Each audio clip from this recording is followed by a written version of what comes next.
ದರ್ಶನ್ ಪತ್ನಿ ವಿಜಯಲಕ್ಷ್ಮಿ ಅವರಿಗೆ ಅಶ್ಲೀಲ ಕಮೆಂಟ್ ಹಾಕಿದಂಥ ಪ್ರಕರಣಕ್ಕೆ ಸಂಬಂಧಪಟ್ಟಂತೆ ವಿಜಯಲಕ್ಷ್ಮಿ ಅವರಿಗೆ ಪೊಲೀಸರು ನೋಟಿಸನ್ನು ಜಾರಿ ಮಾಡಿದ್ದಾರೆ.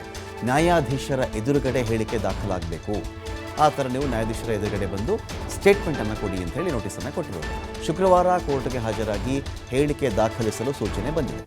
BNSS 183 ಅಡಿಯಲ್ಲಿ ಹೇಳಿಕೆಯನ್ನು ಕೊಡಲಿದ್ದಾರೆ ವಿಜಯಲಕ್ಷ್ಮಿ ಅವರು. ಈಗ ಪೊಲೀಸರ ಮುಂದೆ ಕೊಡ್ತಕ್ಕಂಥ ಹೇಳಿಕೆ ದೂರು ಕೊಡೋದು ಬೇರೆ, ನ್ಯಾಯಾಧೀಶರ ಮುಂದೆ ಕೊಡ್ತಕ್ಕಂಥ ಹೇಳಿಕೆಯ ತೂಕವೇ ಬೇರೆ. ಯಾಕಂದರೆ ಬೇರೆ ಕೇಸ್ಗಳಲ್ಲೂ ಹಾಗೇನೆ. ಈಗ ರೇಣುಕಾಸ್ವಾಮಿ ಮರ್ಡರ್ ಕೇಸಲ್ಲಿ ಅಂತ ಬಂದಾಗಲೂ ಕೂಡ ಪೊಲೀಸರ ಮುಂದೆ ಕೊಡುವಂಥ ಹೇಳಿಕೆಗಳೇ ಬೇರೆ. ಅದಕ್ಕೇನು ಮಾಡಿಬಿಡ್ತಾರೆ, ನಾಳೆ ದಿನ ಪೊಲೀಸರು ಹೊಡೆದ್ರು ಬಡಿದ್ರು, ನಮಗೆ ಚಿತ್ರಹಿಂಸೆ ಕೊಟ್ಬಿಟ್ರು, ನಮ್ಮಿಂದ ಈ ಥರ ಸ್ಟೇಟ್ಮೆಂಟ್ ಅವರೇ ಎಲ್ಲ ಬರೆದು ಸೈನ್ ಹಾಕ್ಸ್ಕೊಂಡ್ರು, ಈ ಥರದ್ದೆಲ್ಲ ಮಾಡಿಬಿಡ್ತಾರೆ ಅಂತ. ಸೊ ಅವಾಗೇನು ಮಾಡ್ತಾರೆ ಪೊಲೀಸರು, ಯಾಕೆ ಬೇಕು ನಮಗೆ, ಇಲ್ಲಿ ಏನು ಹೇಳ್ತಿದ್ಯೋ ಬಾಪ ಮ್ಯಾಜಿಸ್ಟ್ರೇಟ್ ಮುಂದೆ ಕರ್ಕೊಂಡು ಹೋಗ್ತೀನಿ, ಅದನ್ನ ಅಲ್ಲೇ ನೀನು ಹೇಳಿಬಿಡು ಅಂತ ಹೇಳ್ತಾರೆ. ಸೊ ಈ ಕೇಸಲ್ಲೂ ಕೂಡ ವಿಜಯಲಕ್ಷ್ಮಿ ಅವರು ಕೊಟ್ಟಿರ್ತಕ್ಕಂಥ ದೂರು ಇನ್ನೊಂದು ಮತ್ತೊಂದು ಬೇರೆ. ಇದನ್ನು ನ್ಯಾಯಾಧೀಶರ ಮುಂದೆ ಬಂದು ತಾವು ಹೇಳಿಕೆಯನ್ನು ದಾಖಲಿಸಬಾರದೇಕೆ ಅಂತ ಒಂದು ನೋಟಿಸನ್ನು ಅವರು ಇದೀಗ ಕೊಟ್ಟಿದ್ದಾರೆ.